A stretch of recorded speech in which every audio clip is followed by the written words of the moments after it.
Então, escolher o melhor antibiótico para situações infecciosas não é tão fácil.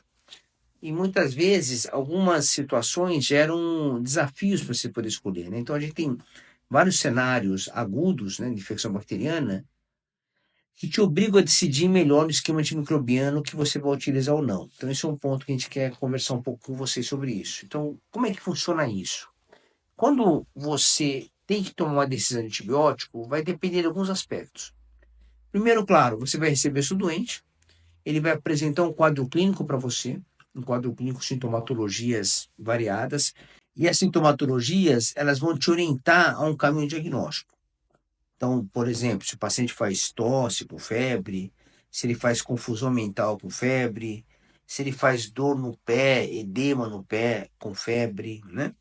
Uma dor lombar com febre. Então, tudo isso vai poder fazer um painel de você poder, com esses sintomas que são retirados, que são investigados na anamnese, você consegue caminhar, enquadrar um pouco esse doente num diagnóstico presuntivo de infecção bacteriana aguda. Qualquer quadro agudo, principalmente se estiver associado à febre, você tem que pensar em infecção bacteriana associada. Isso é obrigatório, não tem saída.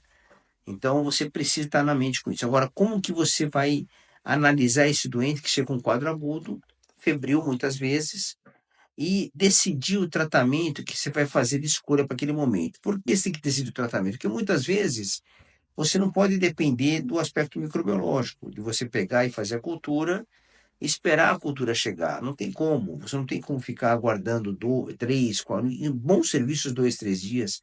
Habitualmente, a meta é você esperar 3, 4 dias para uma cultura ficar pronta. Não é fácil. Então, você não vai ter como esperar isso. Principalmente um doente que chega com mais agressividade do quadro, ou com sinais de sepse. Então, você precisa tomar decisão com mais rapidez. E a decisão que você vai tomar, ela depende de quê? Depende do diagnóstico correto, que vai nascer a partir de uma boa anamnese, um bom exame físico. Você vai ter uma suspeita de uma doença infecciosa bacteriana aguda, e aí você vai fazer o exame complementar necessário para isso. Por exemplo, você tem uma suspeita de pneumonia, de sinusopatia aguda, você vai fazer imagem disso, né? Radiografia simples de tórax, ou melhor, tomografia computadorizada de tórax ou da face, assim por diante.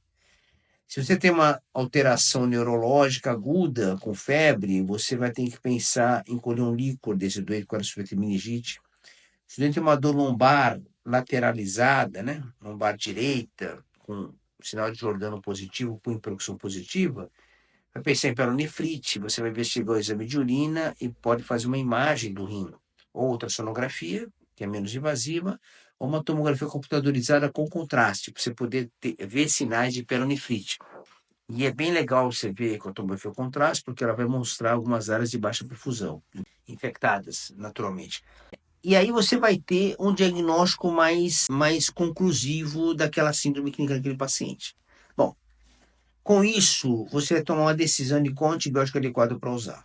Tá certo? Agora nós temos um ambiente onde você é obrigado a memorizar vários antibióticos, obviamente, e as suas respectivas coberturas. E aí você tem que entender um pouquinho dessa classe antibiótica, como que ela é composta, né?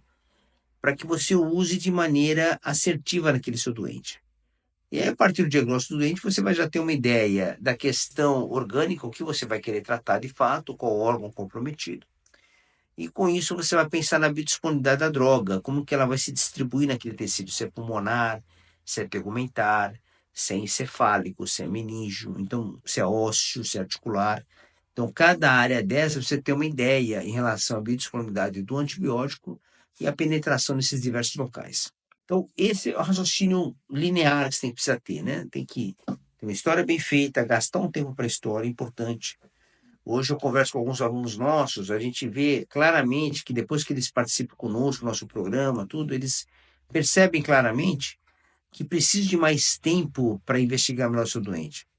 Então não tem jeito, você precisa tirar mais 10, 15 minutos, pessoal, para ver um doente que está sendo mais difícil. Claro, tem doentes que você olha, em poucos minutos você faz diagnóstico, né? Ah, estou com dor de garganta, estou com febre, começou ontem, você abre a boca, tem placa amarelada, amidalite streptocócica deve ser. Você vai tratar ele com derivado de um beta-lactâmico e ele vai para casa bem. Ou penicilbenzatina você pode usar, ou amoxicilina por via oral, e toca a vida. Então, assim, E aí, se a evolução, aí você vê ele, se a evolução não estiver boa, você pode repensar outros agentes, mas habitualmente assim que funciona. Mesma coisa com pneumonia aguda comunitária, você vai usar um beta-lactam de maneira geral, se for leve. Se for mais moderado ou grave, você vai associar macrolídeo ou doxiciclina, que é um hepatitis clínico, né? Ou você fazer uma quinolona que tem atuação respiratória isolada. Então, você tem uma gama de coisas para ser utilizada para cada situação.